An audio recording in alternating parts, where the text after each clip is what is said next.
suppressor's hot. Also, sorry y'all for these fucking cicadas. If I had a shotgun, I'd start blasting fucking trees because I'm sick of them.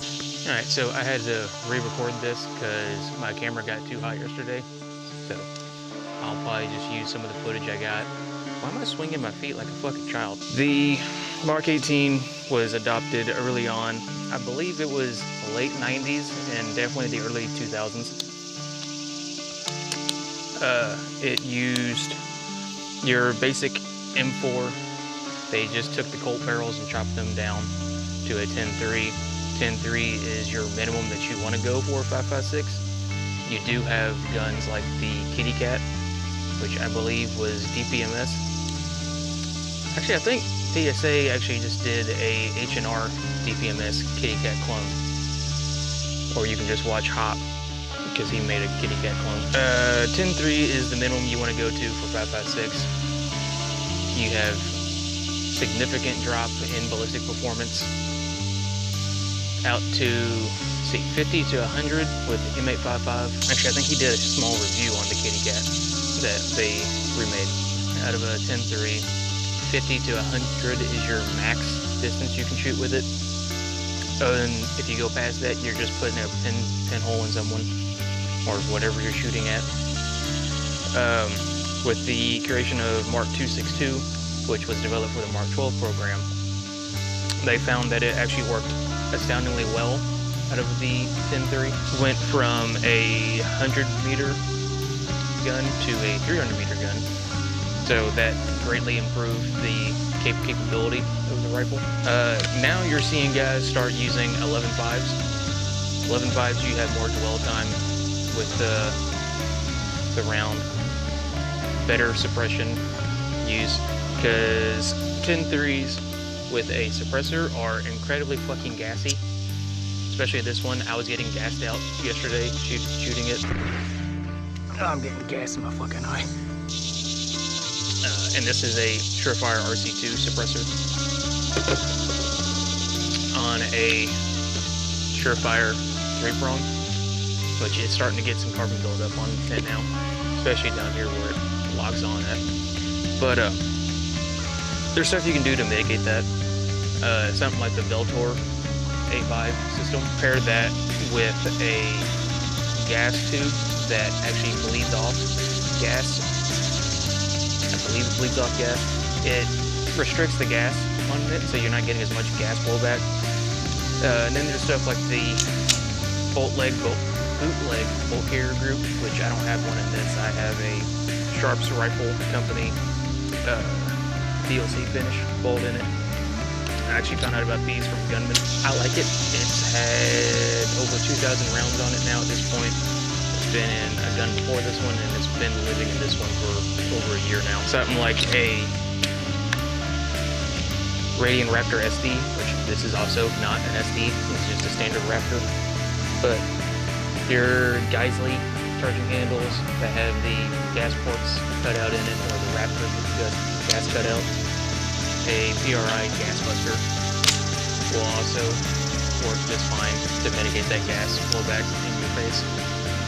That way you're also not just smelling like fucking gas the entire time. Your eyes ain't gonna burn. Even with these fucking sunglasses on, I was getting gas go up underneath of them, and these sit pretty flush in my face. They're gassy rifles. 11.5s aren't so much. With the adoption of the URGI program, they're all switching to 11.5s. You still have guys running Block 2s, but you're starting to see more 11.5 show up. I have little notes that you see me looking down, just to help me keep track. Yeah, so you had the Mod 0, which was just your standard M4 with the CAC RAS-2, or RAS rail. I can't remember what it's called exactly, but it's a standard Knights rail that's on your normal M4. When the Block 2 came out, they ditched the front sight post and the Knights rail in favor for the Daniel Defense RIS-2. So you had your low profile gas block on it and stuff. Guys would run Knights flash hider so they could still use the NT4s, and then you had guys running stuff like the Surefire 3-prongs or 4-prongs to use with the RC or RC2, which is the standard SOCOM suppressor at this point. I think they're all switching to Huxworks now. If they're not switching to Huxworks, they're using the RC3 because that was a government contract, just because the military didn't want troops to have fucking cancer pop up from all the gas coming back in their face. Which, if you want to have a breakdown on the RC3, just go watch Fort Knox podcast. He did a breakdown on that one, just because there was someone that when the RC3 came out, it was like a fucking flamethrower. I believe he was not using it as intended, because they tell you not to use it with the war comp. He was using it on the war comp. If you do get a Surefire muzzle device, don't get a fucking war comp. They're not good. If you use it by itself, it might be alright, but don't put a suppressor on it. They used Mark 262, 77 grain Black Hills, and then M855A1 came about, which works better with lower velocities. So it repurposed the M855 with the, new powder and all that stuff. So you can still get performance of a M855, just better out of a short barrel. With 11.5s, they still use all those. I think you can still use standard M855 with it. I'm not entirely sure. You'd have to do your own research on that one, because I'm not fucking doing it. If you haven't noticed, this is kind of a half-assed channel at this point. I'm just doing it because it's fun. Also, I just want to show off my shit. But if we do a quick overview on this gun, let me just take this sling off. So, starting with the sling, I'm running you stay there, a Blue Force Gear Vickers padded sling. I like it. The pad's nice, but if I do end up sticking with this rifle pistol, I'm going to swap out slings. This padded sling is going to go on my 6.5 build that I'm working on currently, and I'll just get a barrel slingster to put on this, or the 11.5. And for QD, I do have the Magpul QD mount on top here. I did have it running all the way forward, but for this short gun, I actually prefer it more back. The upper is a Daniel Defense Mark 18 upper that I bought from Brownells. It was stripped and also got it on sale. So instead of paying $900, I paid $500. I think that was on a Thanksgiving sale. So since it didn't have a muzzle device on it, or charging handle, or bolt carrier group, I bought a Surefire 3-prong, threw that on here, ran that for a long time, just as is. Saved up the scratch, bought an RC2. Don't fucking paint these. If you paint your suppressor, it's going to get hot, that paint's going to cook off, and it's going to fucking stink. Don't do it. Oh yeah, she's cooking. Yeah, don't paint your suppressor, guys. Or do it. Who am I to fucking tell you what to do or not to do? I would recommend, again, just get a suppressor cover. If you want a camo it, suppressor cover with some bungees, throw some veg on it. This one's got a little bit of tarp stuck to the bottom of it. Honestly, fucking. And then we have a Surefire, I believe it's the M640 with their tail cap replacement. So it takes I think it's a crane plug. I don't know much about plugs. I believe it's a crane plug in their pressure pad with the momentary and constant button. Geotech EXPS 3 for night vision. Don't have night vision yet, but I'm future proofing because I do plan on getting some. If I had to change anything about this, I would get a Unity riser throw on here. I did get the GBRS Lerna. I know it's GBRS, I just wanted to try it because it looked better than the fucking Hydra. The Hydra looks fucking stupid. On this short of a platform, the Hydra is not worth it. If you have something like a SIG Rattler, that's when a Hydra is worth it. The Lerna mount was too tall for me. I liked it a lot, actually liked it a lot, but I'm going to use it on a 300 Blackout. So I'm going to get the Unity riser for this, just because whenever you're shooting with headsets on and everything, I can't get a good shoulder and cheek willet on it, just because that headset comes down. I'm using walkers. I'm sure if you have something like contacts or optical amps, it's going to work better with it, but for my current setup, riser seems like the best option. The lower is a Geisley Automatics blower with the Super Duty parts kit. I think they call it a Super Duty parts kit. It has the Maritime bolt catch. I like it. The bolt catch I like, but with this extended paddle up here, it does get caught on your sling. That's something I don't like about it. It's not a big enough issue for me to replace it, but it's just something to be aware of if you don't want to get caught on kit. Maybe not choose something like this. The Sons of Liberty Gunworks Mark I that they're coming out with does seem like a better option just because they have a bridge built up around their extended paddle, and it doesn't have a hook on it. It's literally just a big square, so that seems like a good option. Only thing I don't like about Sons of Liberty Gunworks is their thread pitch. They put a 308 thread pitch on 5.56 guns, so if you wanted to rock a RC2 on it, you're shit out of fucking luck. You would have to get a Huxworks or a 30 cal can, which I'm not even sure a Huxworks will work on it, because I was doing some research, because I do have a Sons of Liberty Gunworks barrel in my SPR, and I was getting conflicted answers about stuff. Some, like Sons of Liberty Gunworks said you can put the 5.56 muzzle device on it. Huxworks said you can't. I'm not sure, so I didn't do that, which we'll do that. That's probably gonna be my next video, so we'll go over that more in detail then. Did have a Geisley 3-gun trigger in this. I took it out, put it in my SPR, took the BCM trigger out of my SPR and threw it in this. In my opinion, I prefer single stage for more precision work.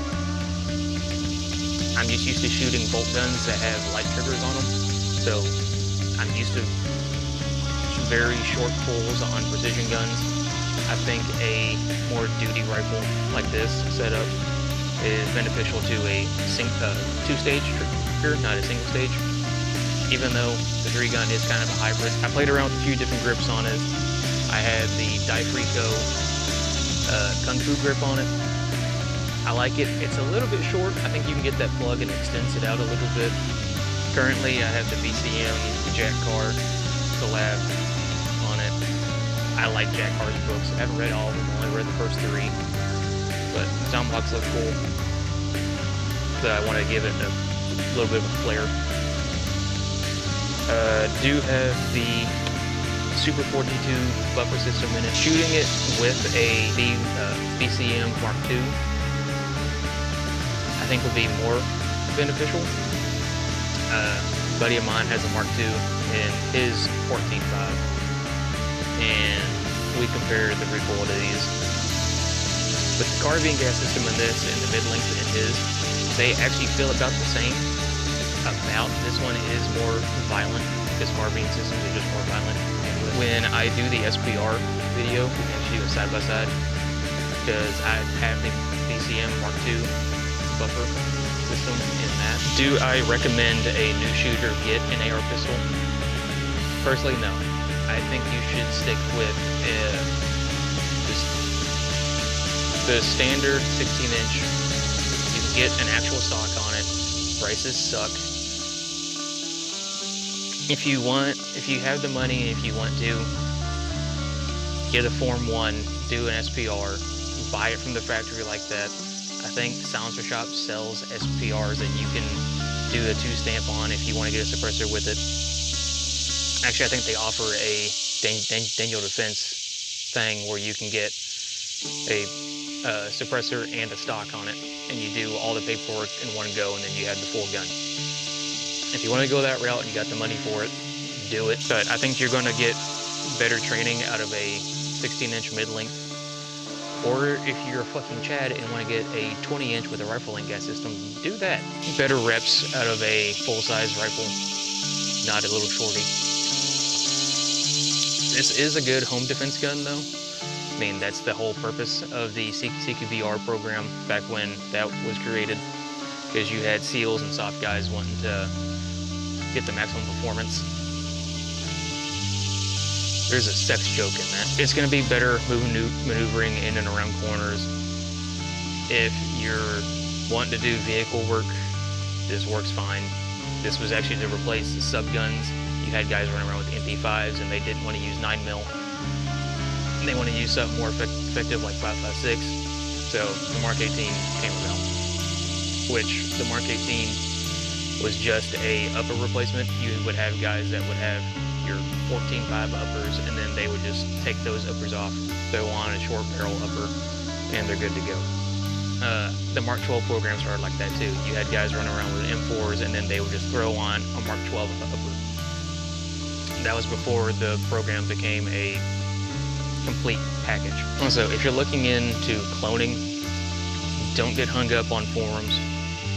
Clone guys are going to just fucking tear you a new one because they're weaponized autism, as Corey at Fort Knox said, which is 100% fucking true. If you don't have the exact right fucking parts down to a fucking roll pin, you're gonna get chewed out. Fuck them. If it looks like the fucking gun and you don't have all the right parts, fuck them. Just use what you got. Don't blow a shit ton of fucking money trying to get entirely clone correct. If it looks the part, it looks the part. Don't worry about it. I call this a Mark 18 clone. Is it actually a Mark 18 clone? No, because Mark 18's had a fucking third safety selector on it. This does not. They had SOP mod stocks. I have a fucking brace. Big fucking whoop. I like it though. I like short barrel rifles. They're a lot of fun. I think if you are more accustomed to shooting ARs and you want to play with it, maybe get a PSA. PSA does sell 10 threes. If you just want a fun gun, get it as a fun gun. If you want to train with it, look at a BCM. BCM, I think, is the gold standard. Even though everyone swears by Geisley, personally, I think BCM is the better purchase over Geisley. But that's mainly bias. I haven't shot a Geisley rifle. I've shot BCMs. I think the build quality is a little bit better. The BCM rails are friction fit along with the barrel. I think Geisley just have a friction fit barrel, not a rail. I'm not entirely sure. Don't quote me on that. Also, if you're basing it off the URGI platform, the URGI that Geisley sells is actually better than what the military is using because they use dang Wince barrels and just a Geisley rail. Yeah, there's a lot that goes into it. And if you guys want, I can go more in depth on stuff in later videos, because I have a few friends that ask me gun questions a lot and don't know what I'm saying half the time. Carly, you know what the fuck I'm talking about. I want to cater to new shooters because I'm still training. I'm not that good. The whole reason for this range is so I can train for competition. I do want to get into USPSA. And I want to get better with carbines. We'll probably end up doing a video on that, talking about grain weight and carbine length, mid-length, rifle length, and pistol length gas systems. What to buy and what not to buy, because I have found what not to buy and what to buy. It's why I have expensive taste in rifles now.